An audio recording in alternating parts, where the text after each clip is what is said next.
All right, joining us now from the CBLOL, a region which might have more viewership than the LCS these days. It's been going up and up and up, is INTZ's coach from the last couple of years, who is Maestro, who is going to give us some insight onto the region and also into Pain Gaming, who's going to be participating. Now, those of you who have been fans of League of Legends for a while probably know some of these players. Tinones was the mid laner for Kaboom back in the days that they beat Alliance in that huge upset in 2014. So he's like a 7-8 year veteran at this point in time, been around CBLOL for a very, very long time. And BRTT, who is one of the most famous players in Brazil, although I'm not sure what his current level is as an AD carry. I must admit, not being an expert on CBLOL, but that's why you're here, Maestro. So thank you very much for joining us. In Season 5, he still ruined Double Lift's world, so I'll just give him his props there. There you go, if everyone remembers that classic Group A fuck-up. That's true. Everybody remembers that. Yeah. Hello, and used to be a CS player, by the way, in case people don't know. So you actually were coaching INTZ last year when they were at the World Championship play-ins. You took an upset win over Team Liquid. So there has been a history of potentially snagging some wins here or there. So let's start with that experience that you had with INTZ and where you think Brazil stacks up in comparison to the rest of the teams at these international competitions. All right, so I'm really happy to be here. Hi to everyone in Brazil that's been watching here. Hi, Monte. Hi, Thorin. And it's my pleasure to talk about CBLOL. So you're right about we having like growing viewership all these years, and also growing like prospects, growing talents, and we expect to be an exporting region soon enough, like TCL has been to NA and EU. So that's one of our goals, I think. And about last year's words, I think that honestly, I've talked to Peter Doom and Mac after the games, and I thought we were actually on a higher level than those two teams last year. So we didn't think it was that much of an upset. I agree in people's eyes it was a really upset, but I think we were generally better. So there is potential for some upsets this year too, in people's views. So I'm hoping that maybe Pain can beat TCL for sure, and maybe like hope for a tiebreaker with either PSG or Mad Lions. So that's what I expect right now.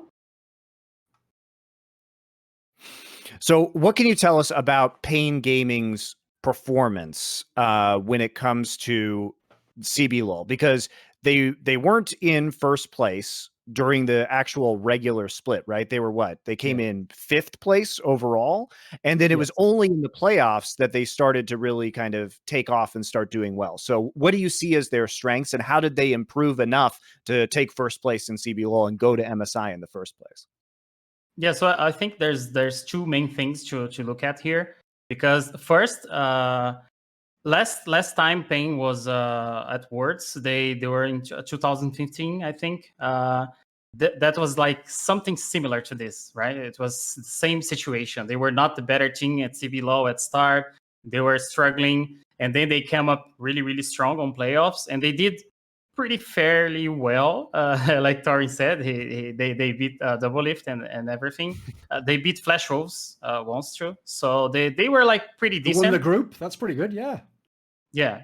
And now they're like in the same situation. So they've been growing from half of the competition to now. So they're in a really good position. They had like really splendid playoffs. They reverse sweep other teams, like like we saw in LAC, like we saw in like Wildcats do with Supermassive. So and the other thing that I think people should know is they're really a good momentum team. So they rely on this, right? So both like Robo and BRTT, they're really emotional players that they need this confidence when they're going to a series, when they're going to a best of one. So I think they're probably in their best times of their careers right now, because they're just that confidence to take up games against better teams.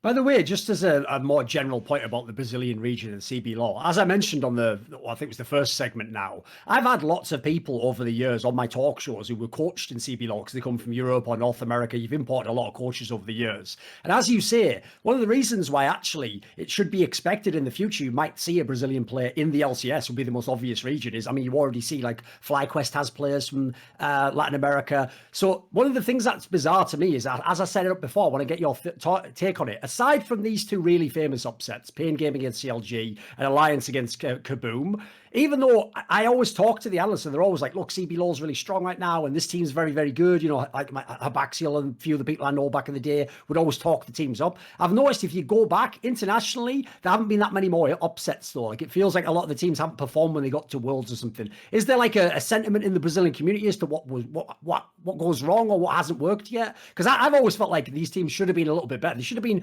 occasionally, you know, contending for a chance to get out of a group on a miracle run, you know. Yeah.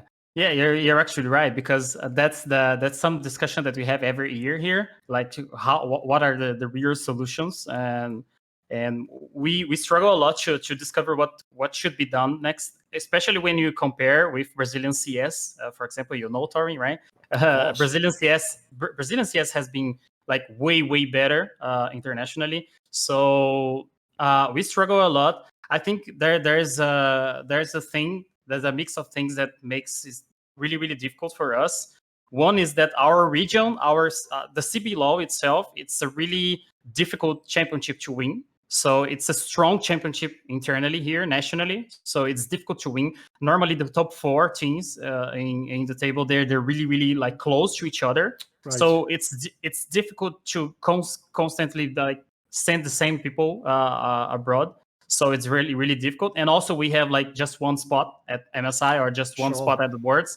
So that mix of things makes it really difficult for us. Our solo queue is like really far from being the best one.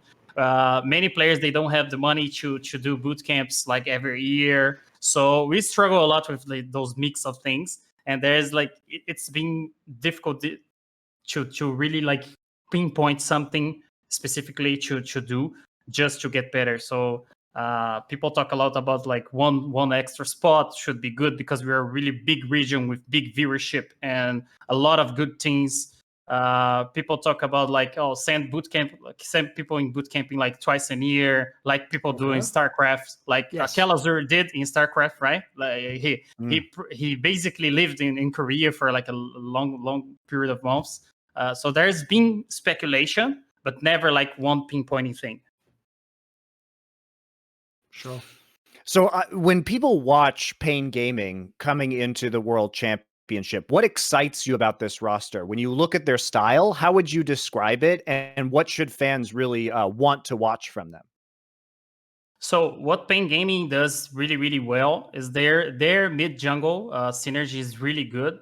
It's something that not every Brazilian team has here. It's something that we had last year, so it was really strong for us. So the synergy of mid jungle helping BRTT or helping Robo is really what make them shine.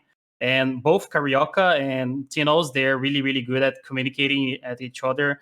They're really good at influencing side lane really early. So you can expect like explosive games since like low levels. And that for me is the only way Pain can beat the other in groups, honestly. Because I see when I see the Whitecats playing for instance, I think they're gonna get destroyed early game if they don't respect Pain Gaming, honestly. Because they play all like 3 lanes really aggressively, really early. They don't pay attention to jungle, something like that, right? And honestly, I also think that TCL is way weaker this year than compared to last year. So there's been all those talk about like Koreans leaving and lots of other information, like some people retiring, and there's a lot of rookies. So we're sending some people that have experience, and Pain Gaming, they have a mix of good experience on BRTT, on Robo, on Tinos, and also Carioca that's been like consistently one of the best junglers in Brazil right now. I actually saw as well, obviously, like another famous thing about Brazil that made people in the past think they should be better was when they imported Koreans. It was another region, actually, that was one of the first to get Koreans along with like the Western regions. So most famously Ole too, by the way, who went to and competed in Brazil before he ended up competing in other regions. I mean, I would have said most famously Crown, but we can differ on that. That's fair. That's world fair. champion, That's fair. He did win a world after that. It's just he was called Chad at the time. Yeah, no, the question here is there is a Korean player playing in this team, the support player. And I noticed when I looked it up, in Korea, he was just in like the challenger level, but he played on the LSPL, which is like the Chinese level below. So he must have like real legit experience. Like, is this player a key player within the team? Is he one of the better players? Where does he stack up in CBLOL? I think this is the second time that he's being representing Brazil. He represented Flamengo 2019, I think, 2019. Yes, but I didn't talk about him because I don't think he's as much key player as he was in the past for this team on Pen Gaming. That's why I talk about mid lane, mid and jungle synergy. So I don't think he is this at this level of like being the guy who's gonna make us win. But I think he's really good mechanically and he has good attitude. So that's something that BRTT needs, right? He needs people to get him going, right? It's not a joke. This guy is really emotional and he needs this, right? So no, I just laugh because BRTT is, famously a Draven player and continues to play Draven. Still plays it. Oh yeah, still plays it now and has Draven axes tattooed on him. But he's just such a Draven player stereotype as being like a very like emotional player. It's too perfect. It's too perfect in many ways. Yeah, and he is also, like, to be fair, there's a lot of great players playing Draven right now, to like Hansama and sure. other players playing it too. But I don't think it's only about the Draven. I think it's about the momentum of the team. If they get it going, they have like a 90% win rate when they're ahead on 15-minute game time. So they're really, really good when they have control and stuff. Of course, we have a region gap, right? Of course, we're talking about only the champions of the regions, but that's what excites us the most, because they have this mix of experience and newcomers that are really like eager to prove themselves, and also this momentum. This team is all about momentum, right? They are like mad lions. They came here to get what they want, right? That's why it's relevant, though, I think, that he brings up the Draven point, because first of all, like, no one else is going to be playing that in this tournament. And more importantly, listen, Monty can tell you this himself. When he used to have the Renegades team, and they were a terrible team in the LCS, but they had Freeze, who's a one-trick Draven player, you just load that up and you go, let's see if we can get like 3 or 4 miracle kills in the early game. And if you do, everyone knows what Draven's like. It can just snowball out of control. So I would actually I hope he picks it. I hope he does. It'll be fun. Yeah. It's a nice upset champion. So you guys specifically have a very interesting group. In fact, I think you guys have the most exciting group out of all of them, because outside of Mad Lions, it seems like anyone could potentially take second place. And Mad Lions did just flop worlds. Exactly. Yeah, exactly. Not with this roster. Like, they replaced 2 of the players, but 3 of these players did just actually shit the bed of Worlds. So there's certainly a possibility that they could. You can't rule out the fact that they might choke again, right? So this group seems like the most difficult to predict. You mentioned that you think that the Turkish region may not be as strong anymore. I think arguably the previously strong Southeast Asian region has dropped off as Vietnam has been on the rise over the last few years. So what are the Brazilian fan expectations of this group, and what would you consider a good result for Pain? Okay. So first off, I have to say that what worries me the most is the meta, how the meta has shifted from the last months. I think honestly that if Pain they don't play as aggressive as they need to play, and they like wait for team fights and stuff, which is something that they have already done in the past, I think they're gonna get crushed, honestly. So because I think there are better team fight teams in their group, and I think they have to rely on the strong early game and early to mid transition. So that's something that worries me a little bit.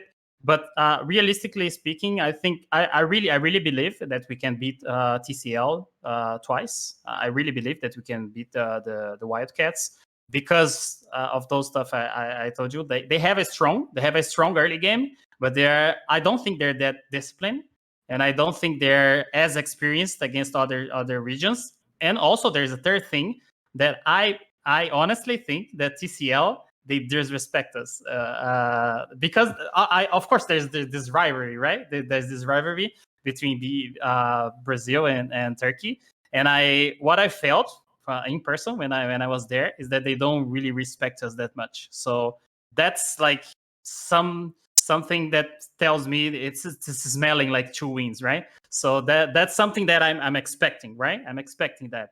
But realistically speaking, I don't know. PSG, they despite the PCS being like a way weaker than the other years, I think they're pretty strong and they know how to hold the game, like to really cook the game until they reach those items, those team fights.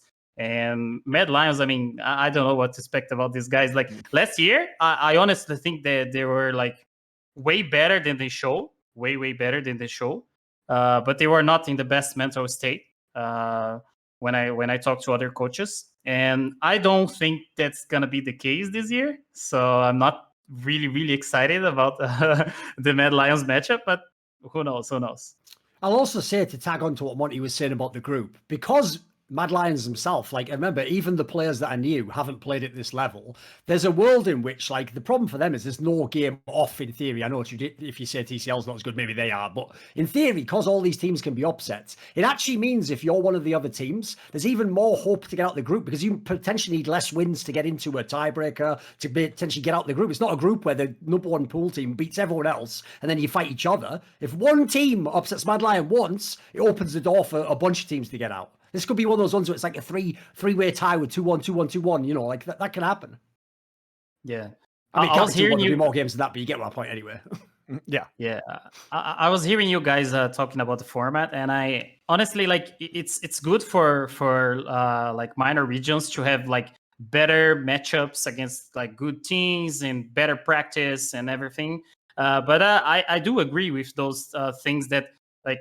Honestly, like if you have like two chances, two shots at international level, if you go there, you lose like 2 or 3 best of ones, and then you're out. Then there's no more experience you never get to play even a best of 3, much less a best of 5, right? Yeah. It's a bummer. Like, how do you get practice for best of 5s at international level? Yeah, and we as INTZ last year, for example, I was really confident. If you got to be BO5s, I was really confident because we have a really high like win percentage on BO5s, and I really like BO5s personally because I can prepare, because I can know everything, because maybe in that day my team can be better, right? And I can learn from all the games in the BO5s, all those stuff that BO5s brings with it. And we don't get to have this on these tournaments. Well, I don't think any League of Legends coach is going to advocate for best of 1s over best of 5. I think that would be a very unpopular opinion in your position. Yeah. So I have a question for you. Based on what you said earlier, you said that you didn't think that Pain maybe was good for this meta. Do you think there's a different CBLOL team that would have been better for this meta that you're thinking about for MSI? I think the top four contenders were really like similar. They were good. They were similar. I think Flamengo was a better best of 1 team. I would say they were better because they had like a more clean game, early game. They were more aggressive. They were more smart team in some ways. But they fell off really hard on the playoffs. So I'm not saying they should be here, right? Let's be clear. People get mad when you say that. But I think maybe they could do better on a group like this with this matchups. But I honestly I don't think that cares too much. That I care too much because I think Pain they win CBLOL, they won CBLOL, so they're the best we have. Yeah, that's true. But as you said, Flamengo was in first place throughout the CBLOL split. And what drives me fucking crazy, Maestro, is that the way to get to MSI is by being good at best of 5s. You could be, as we see here with Pain, the 5th best team in the regular season in best of 1s. But if you win a few best of 5s and you're good at that format, then all of a sudden you end up at this tournament. But Maestro, what happens when you get to this tournament? Oh, you have to play best of ones again. So you're basically creating a test to get into MSI that is not what we're actually seeing in the MSI group stages, right? This is what frustrates me and why I dislike formats like this, because the purpose of a tournament or a league is to use a consistent test in order to get the result, right? And I think there is value in saying, okay, well, the regular season, takes place this way, and then we're going to change it for a playoff bracket that has best of fives. You're basically saying that we're testing everyone's strength against all of the teams on average, and then now we're testing your strength against very specific opponents week by week in a best of five. But then to go back to the original format is really bizarre in my mind. I mean, a classic example, if people remember, was the 2017 G2, where in the summer they were like super ropey, but they were just so good in best of five series. Then they went to Worlds, and even though they actually were doing really super well against like LCK and LPL, it was best of one, so they couldn't get out. And so that team always said like, we would have done X, Y, and Z, but you'll never know. You can just that can never be run back, sadly. So I don't think I know you're afraid of the CBLOL fans like getting mad and by you saying that Pain doesn't deserve to go. They deserve to go based on the format that was set up to get them there. Absolutely. But that doesn't mean necessarily the Flamingo would not have been better in these best of ones, which we actually have a lot of evidence for based on the CBLOL season. Yeah. So I don't think it's controversial. I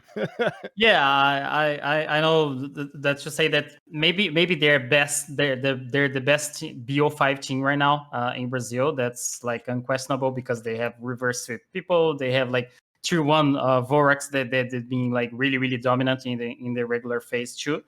But I don't know if it's fair to say that a team that cannot adapt to a BO5 or BO1, it's fit to go to an international stage, right? What I in my mind, you have to be ready to everything. So my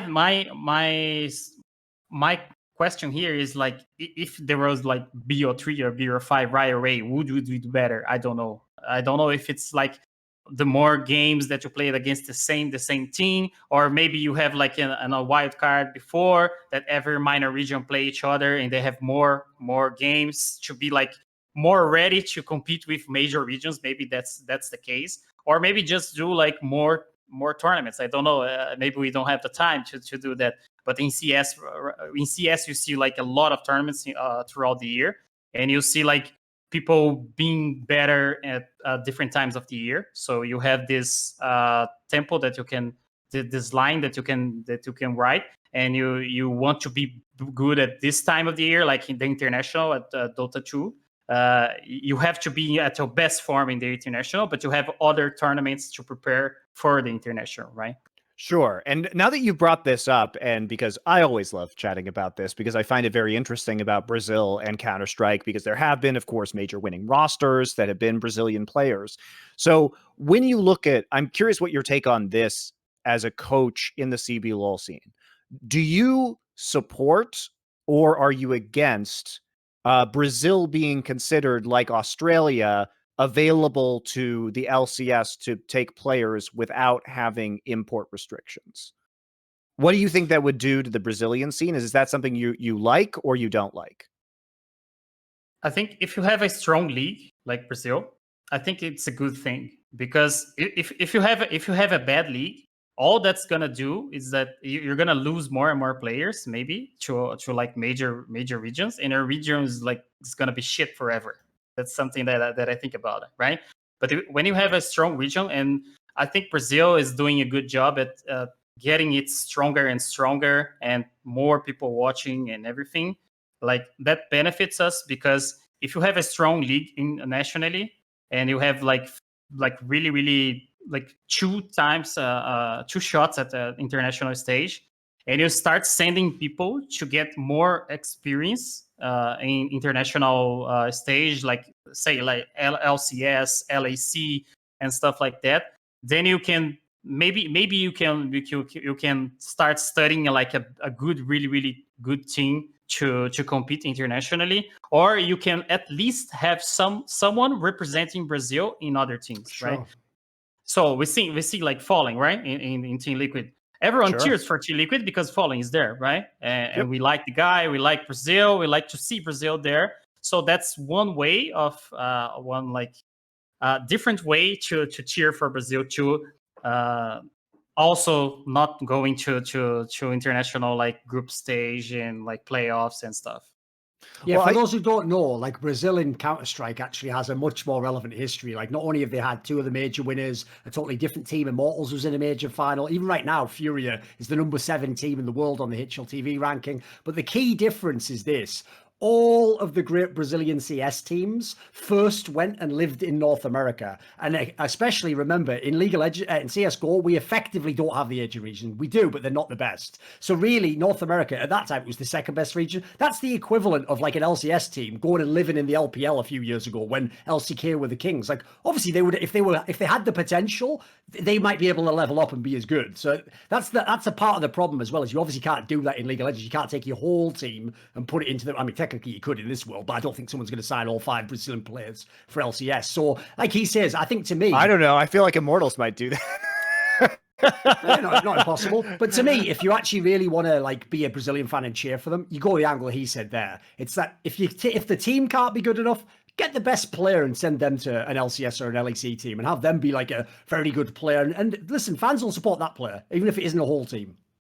And maybe that do good for the region itself. Maybe people want to try hard more here because they want to be there, right? Sure. It's not about only the team. If you don't have the whole system working for you, then you send the best you have for a good system, right? And I honestly, when people talk about like sending Brazilians, Australians, and stuff like to NA, and that's gonna make NA shit. Honestly, if they're not creating their own talent as good as we are, then it's their fault, not ours. Yes, right? Of course. So that's something I think, right? I'm not saying to do like a five man import roster. I'm not saying sure, that. of course not. Yeah, but because there's representativeness, and I mean, I think there could be real value in that. And for those fans who don't know, so Immortals owns MIBR, and so they operate their CSGO team under MIBR. So I actually think that if the restriction was lifted, that there's a very real possibility that Immortals rebrands to MIBR. Would for also LCS. boost the fuck out of LCS viewing. I'll tell you right now. It would. I think it'd be great for LCS viewership overall. Because the fans, what I enjoy about the Brazilian fan base is you guys always, if there's a player playing in another region, for CSGO, for example, you'll always watch. Everybody tunes in, everybody gets super hyped. The Brazilians are really great fans in terms of supporting their players and teams with viewership. And that means that I think you would have a pretty major boost to the LCS. And considering that Immortals already has a huge fan base and kind of operational, they have a bunch of staff in Brazil as well. It seems like it would make sense for them to maybe take a stab at that, especially knowing that, this classic roster that moved to North America and CSGO and then became a major winner, right? You know that if you can move the players into potentially a better practice environment, that they will step up and do that. And we've kind of seen that time and time again with Brazilian players once they're able to practice outside of Brazil. So I would think that would be a huge potential move that you could see. I thought an interesting point that Maestro made there that might have slipped past people as well is the fact that might make people try hard more. Because like we said before, with the history of Brazil, unfortunately not doing very well at Worlds, like, listen, everyone wants to win the domestic championship, sure. But as he said, like, if you're just in the top 2 or 3 teams, you have a shot once you get to the playoffs. And when you win, it's not like it's the ultimate bragging rights. Because realistically, the other team, if they were mean, could just go, well, it's your turn to go get beaten by the international teams. Who cares? You're not gonna win Worlds. You're probably not going to make the playoffs. So instead, if winning CBLOL and being the MVP of CBLOL meant that an NA team comes knocking and now you make like $300,000 a year, a lot of players might go crazy trying to get that contract. Like that's a way to like level your lifestyle up for sure. Most of them, yeah. Most of them, and that's realistically what maybe soccer is for us right now, sure. right? Yes. So you don't see like many Brazilian teams like going for like toe to toe to like Champions League anymore, not anymore. Yes. But you see lots of Brazilian players, right? You see lots of imports there. You see people try hiding here because they know there's gonna be a contract there, because they can live there, because they can develop there, right? So it's one way. I'm not saying it's the only way, but I think it's one way that we can try to develop more. and try to like bring our viewership to other regions, like doing good collaborations and stuff like that, right? And maybe that raises our level too. And by the way, because as you said, people are going to say, oh, it's going to suck when all these small regions. Listen, I watched some of the CBLOL back in the day. People like Talkers definitely could have played in the LCS. Like, Yes. some of the worst junglers play in the LCS. Like, it's not a great region for certain positions. Like, there are certain people could have been very good if they'd been in the LCS. Maybe not the best, but they could have been LCS players for sure. And I think probably would have done a lot for LCS viewership and overall health. I mean, I'm in favor of it, but I was curious about your take because I also don't want it to decimate CBLOL. But it seems like honestly that there's enough in the same way right now that there was 377,000 people like peak watching EU Masters, and the French scene hasn't been completely destroyed by the fact that LEC exists. It seems like there's a strong enough fan base for CBLOL that it wouldn't take a huge hit if a few of the players were to go to LCS. If anything, it might make it more exciting for people to watch it, knowing that those players would have opportunities other places. Logically, the team would have more money to spend on their facilities as well. If you get that big, like especially if you sell the player, if some stud came along who's like the Caps of Brazil, and after 1 year you sell him to LCS for a nice big amount of money, you can then take that and put it into your team. You can start scouting the next players. You can build facilities. You can have boot camps. All the stuff that we were kind of hypothesizing in this episode. Yeah, and that. Sorry, Monte. No, go for it. That's a realistic view, right? I'm Brazilian. I cheer for Brazil. I do everything for my country to fight for my region, right? Even coming on the show, yeah, exactly. With Thorin, to do good in esports, right? And I cheer for Fallen, I cheer for everyone else. But I'm realistic, right? I think that first we need to do something differently than like try hard for like, oh, let's hope Pain get to MSI finals. They're not. Probably not gonna get there, right? With the current situation. So there's a better way. Maybe there's alternative ways that we can get better as a region, that people can look at us and see there's potential there, right? Maybe people from abroad, they bring their investments, maybe they bring their money, maybe they bring their structure here, like Team Liquid has, I don't know what things. I think FaZe has a structure here too, and there's a lot of foreign teams investing here because they know there's talent, because they know there's viewership, they know there's everything else, and maybe not the best environment. So we can offer them what we have, and they can offer us what they have, right? So that's a realistic view. I have a question for you. Do you guys scrim against the LLA teams? Because we don't have somebody from the LLA, the Latin American League here, but have you practiced against them? Or are you familiar with those rosters? Yes. Actually, in the past, we scrimmed a lot more because they were here in Argentina or Chile, I think. I'm like not sure. Asurus and those teams? Yeah, but now they all moved to Mexico, so that makes a little bit difficult. Is the ping too high? Yeah, not that high, but we have to choose, right? Someone has to be lagged, right? And sure. And there's not a lot of scrims, but there is some scrims. So yeah, I'm a little familiar. I'm not talking for them, but yes, a little familiar. By the way, this is how weird the CBLOL setup is. The coach of the Brazilian team is from Switzerland, and the coach of the team that's from Latin America is from Brazil. So I don't know how that works. But that's just how it works, I guess. Okay. Yeah. Do you know Vaughn, or what do you like? We know you're not an expert. What do you know about Infinity? If you can give us any kind of insight, because they do have a few. That Vaughn, their coach is Brazilian. They've got a few Argentinian players. Looks like. Yeah. They're going to play obviously like some of the best teams. They're going to play Dam1, etc. So yeah, what do you think? Yeah, I know Vaughn. I know he's super happy right now because he won with Flamengo 2 years past. So he won with Flamengo, and now he's there and he won again. So he's super happy with the chance of representing and everything else. So I'm gonna cheer for him. And I also worked briefly with Matthias with White Lotus. So I know they're both like really, really good at what they do. Matthias is really like a really good mechanical player. He clicks like crazy, and I really like the guy. But realistically, their group is really, really hard. It's C9 and Damo, right? Mm-hmm. Yes. Okay, so I'm gonna say something here that's not not going to be popular. So I think C9 maybe has a better chance at words than Mad Lions, I think. Okay. For what reason? Come on, then. Listen. You've got our curiosity. Do now. you want one reason? Yeah, of course. You're a coach. Perks. You know your shit. Let's go. Perks.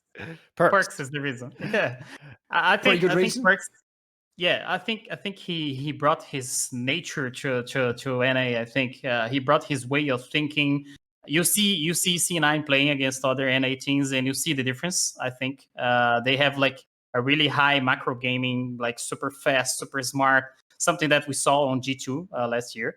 So they have even like the same like good things and the same bad things that G2 had and last year. So I really have high hopes. I know people are gonna mock me of that, but maybe it's not ridiculous, because if you so. obviously Perks is a legend who is perfectly capable at any time of pulling a best of 5 win out of his ass. I wouldn't bet against him in many of those scenarios. And I think a lot of Cloud9, what I've liked about them this year is they're trying to find their rhythm. And where they fall behind, if we look at some of the games that they played in playoffs, it's because they're too aggressive. But here's the other aspect. So sometimes they'll throw a lead because they're playing too aggressively, but they also are able to win from behind and play intelligently. So for me, it's like all they have to do is fix some of those moments where they like play too aggro and throw. We saw that in the first game of the playoffs when they were playing that Callista game, where they were just slightly less aggressive and played around objectives. It would have been a really easy snowball. But at the same time, in that very same game, they were really close to winning in the late game with a pretty suboptimal composition for late game scaling, because they were able to take smart fights after they threw. So It's very weird where if they're ahead, I don't really trust them because I feel like they might throw. But if they're behind, I'm like, you're still in this. Weirdly, you can still win this game. So I feel like they're really teetering on the brink of becoming actually threatening at an international level. And if their boot camp is going well right now, and if they're learning and playing against other teams, I think they could surprise some people. I really do. And I'll throw in there as well, Sven is one of the most like long tenured international level players that Europe ever produced. Think how many international tournaments this guy's played at. So here's the difference. I trust him more than I trust Kazi to turn up at the tournament. Like, well, I'll wait and see. Yeah. Sven's played 1 million Worlds at MSI. Of course, all those tournaments. He's been in the final of MSI.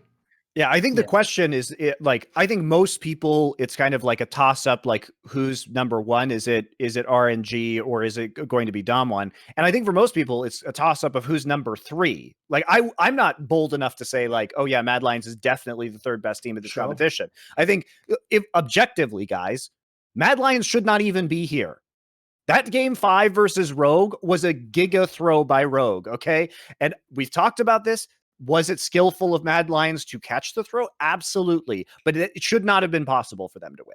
So it's not like they're here based entirely on their own merits. And that means, obviously, that I think Cloud9 definitely does have a shot at taking that number 3. But I'll agree with you. I actually personally, I'll take Cloud9 over Mad Lions. Like, obviously, they're going to play head-to-head. Like, listen, I doubt either of them taking the finals. It's really like they're both going to be 3rd to 4th. I also think Cloud9. Like, I feel that reason, because at the moment, like, if you're a Western team, the ability to actually come from behind is worth its weight in gold. Like, you're going to be behind in some of these games. Like, if you want someone to upset like RNG, Cloud9's probably the team to do it. Yeah, and that's something that we don't see from like Korean teams. It seems like in Korea, if one team is winning, they always win or something like that, right? There's been like yeah. I mean, to be fair, like, they do handshake on losing. Like that's the thing you throw against Korean teams that Thorin has brought up before, which is like once team one gets ahead, the other team's like, I am going to continue to play as though I am ahead and I am in control of this game and never take risks and never try and get back into it. So you could say that in many ways, Dom1 might be a little bit more untested because teams aren't playing aggressively against them when those teams are behind. Yeah, which I'm just saying, like, they will do it. Yeah, I'm just saying that maybe Western teams, they have those edges when they're behind because they get tested all the time, maybe because they're not as disciplined. But what I'm going to say about Infinity is that they have a really, really tough group, right? So both C9 and Damwon, I think they're really, really good contenders for the title. So I don't have high hopes for them to get out of groups, but I think they're gonna do good. I think they're gonna enjoy the tournament and the chance. So excellent. Well, we're really excited to see some of the Pain Gaming games because I think that there's a legitimate chance that they get out of that group. I'm mostly excited to watch that group, at least in the initial stage of competition. But really appreciate you being on here, Maestro, and adding all your insight into LLA a little bit as well, but especially CBLOL. It's been a pleasure. We're going to get on next with Sheepy to talk about the Russian scene. He has returned to Unicorns of Love after being there in the LEC, or EU LCS, as I guess it was for a long time. Anyway, thanks for joining us, Maestro. Good luck with INTZ in the next split of CBLOL. Thank you a lot for your time, man. Thank you. I was really honored to be here. So thank you. Bye, guys.